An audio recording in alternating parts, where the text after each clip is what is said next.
Hello and welcome to Breezy Chatter. Today I'm going to be talking about Married at First Sight, Season 14, Episode 5. It's Not a Sure Thing. So it looks like all of the couples are in Puerto Rico. They're enjoying themselves, with the exception of Alyssa and Chris. I want to start talking about Mark and Lindsay.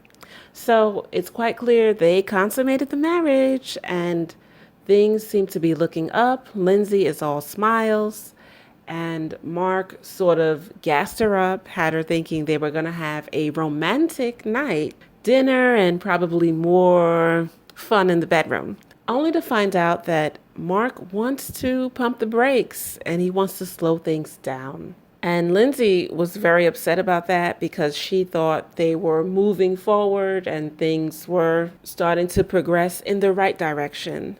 But Mark, he has his reservations. He's still thinking about the bus incident. He's observing how much she's drinking.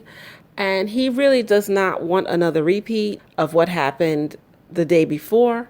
And on top of that, he doesn't want to be the one that has to smooth things over, that has to make amends and put out the fires. So Lindsay, she's really upset because she was feeling like that's all over and done with and we're moving forward. We did the do and it was great and we're going to keep doing it. And no, Mark said, let's take it slow. And Lindsay, she said, okay, but just know if we're pulling back, I'm going to pull all the way back. So while you're saying pump the brakes, I'm going to press the brakes and stop. And then she said, while we're pumping the brakes, I would appreciate if, you'd have a little more decency and stop passing gas around the apartment and making gas jokes and bathroom jokes. You can save that since we're starting from the beginning. Put your best self forward.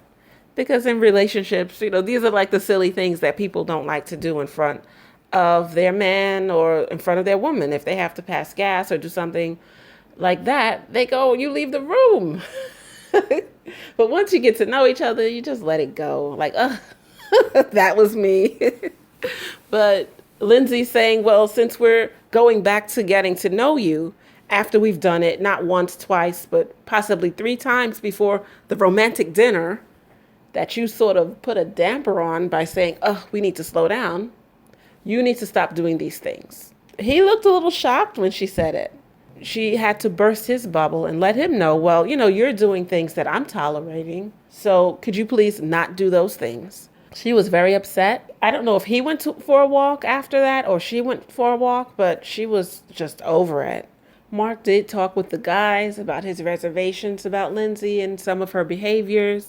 And he did tell them, he would help her out a couple times, but he's not going to keep putting out fires. And they could all understand that. And then he told Lindsay about pumping the brakes and she was not happy. And you know what? I don't blame her. I think the way he did that was in poor taste. It's only going to go downhill from there because you don't do that to somebody. You don't sleep with them multiple times and have them thinking that the relationship is going one way just for you to say, let's not. But that was Mark and Lindsay. And I want to move on to Steve and Noy. Noy is throwing that L word around. Noy told Steve that she feels like she could be falling for him, falling in love with him. And he said, okay. He did not reciprocate. He did not fall for it. I think sometimes people have a tendency to throw that word around because they want to hear it back for an ego stroke. Maybe she really does feel that way about him. But Steve did mention to the guys that she said she felt like she could be falling and he did not reciprocate because it's only been 3 days. So he's being more realistic and being true to his feelings and honest with her, which I think is good. It's better that he's honest instead of saying, yeah, I love you too, when he really doesn't. And it was awkward. It was uncomfortable for him. And it was uncomfortable for Noy as well. She did share with the girls and she did tell them that she felt a little, slighted. But they have to give this time. Steve and Noy, they also did have a conversation about camping. Steve, he likes to go camping. If I'm not mistaken, I think his family did mention that he was living in a van at one point. Noy said, no, not me. I don't like camping. No, thank you. But that's something that she's not going to be on board with.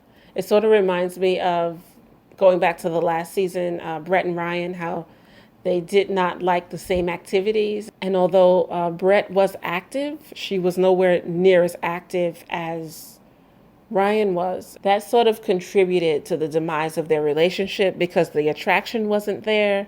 And then they couldn't really find things that they enjoyed doing together. Although they were respectful to each other, it just didn't work out. They just couldn't get to a point where they really enjoyed each other's company. And I'm starting to get those kind of vibes with Stephen Noy. Hopefully I'm wrong. Next up is Katina and Elijahwan. I think that Olajuwon was testing the waters with Katina. He was trying to see what her interests are because it sounds like Olajuwon likes third-party situations. The group, they were all on a boat and they were playing Never Have I Ever. So they were learning things about each other. Jasmina's been arrested. Steve and Noy have cheated before. Turns out that Elijahwan had a relationship with a mother and a daughter. And when he presented the question, has anyone ever had a relationship with family members, like two sisters, two cousins, a mom and a daughter?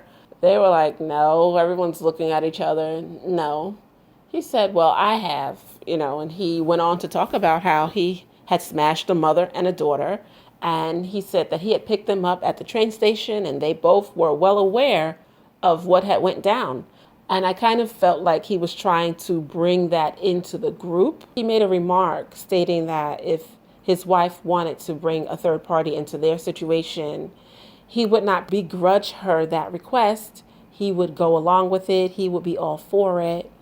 And Katina and Olajuwon, looks like they were having lunch, and that lunch looked really good. But she made it clear to him that, no, that's not me. I'm not that kind of girl. I don't like to share. And he said, it's fine. He said he respects it. They are married. It's just the two of them. And although he says that, I think he wanted to see what she would say. And he was probably kind of hoping, because they seem to have some similarities.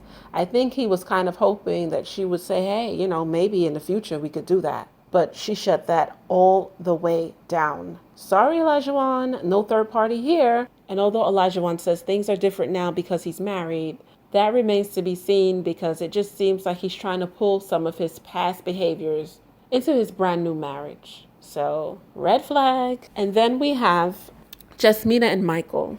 Jasmina and Michael, to me, are on shaky ground. They are not comfortable in each other's company. They're still sort of dealing with the after effects of that little disagreement that they had about the glass half empty and the glass half full. And while they were on the boat, the question came up about consummating the marriage. Michael did say that they did not consummate the marriage. And then he sort of motioned to Jasmina and he said, it's been how long? How many days has it been? Jasmina made a point of saying that she wants to build a deep connection with Michael before they take it to that level. So later on, Jasmina and Michael are in each other's company, and Michael tells Jasmina that he feels that she cut him off while he was talking on the boat. And of course, they roll the footage back, and we see the conversation, and I don't see where she cut him off. And Jasmina doesn't understand or remember cutting him off. But he was very upset about it. If you listen to what Jasmina said, it sounds like Michael was very firm with her about his feelings of being cut off. And he wanted an apology. And Jasmina gave him the apology that he deserved. And he wasn't happy with that apology. Now, this is my thing. We're watching the show. We know there's lots of edits. If that part was edited out and we didn't get to see when she cut him off, then okay, I guess an apology is warranted. But if what happened is what we saw, he doesn't deserve an apology. And I wouldn't have given him one. You want me to apologize for something that I didn't do? That's a serious red flag. Michael clearly has some social issues. He described himself as a lone wolf, so he likes to be by himself. And he needs therapy. It's not fair to Jasmina, and Jasmina is starting to realize that she's with yet another guy who's trying to find themselves and be in a relationship with her. And he also mentioned something about his namesake in the past, that, he wants to carry on the family name. But he's not going to be able to do that unless he works on himself, because accusing someone of doing something that they did not do and demanding an apology is crazy to me.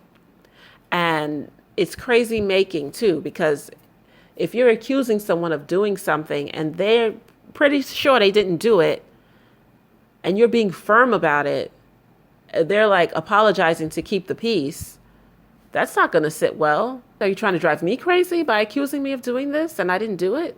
This to me is the ultimate red flag. This to me is a cause for pause. Me personally, I would have checked out. After that, checkout time, because you're not going to tell me I did something and I didn't do it. Because now you're messing around with my mental stability. Now you are making me second guess my moves and actions.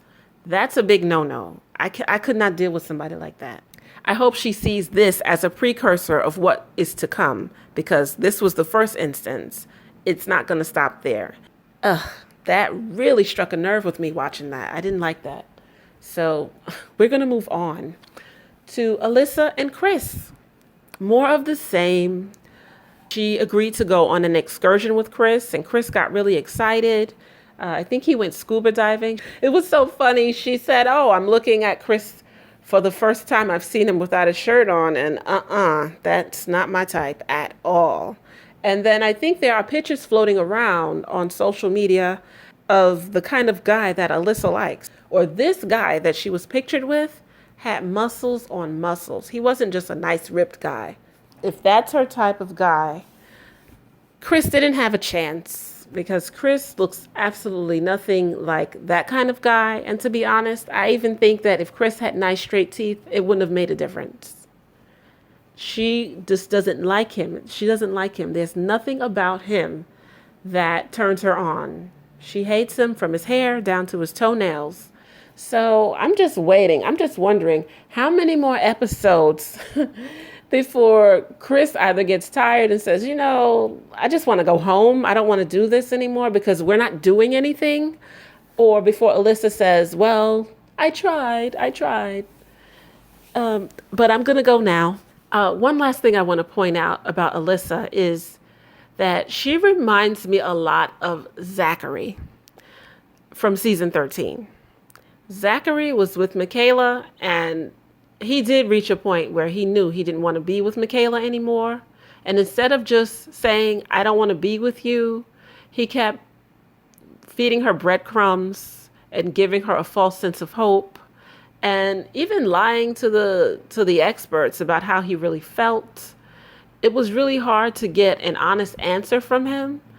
And I think that's because he wanted to leave the marriage and not feel like a failure and not look like the bad guy. He didn't want to look like the villain. And we have the same thing going on with Alyssa. She doesn't want to be viewed as the bad guy.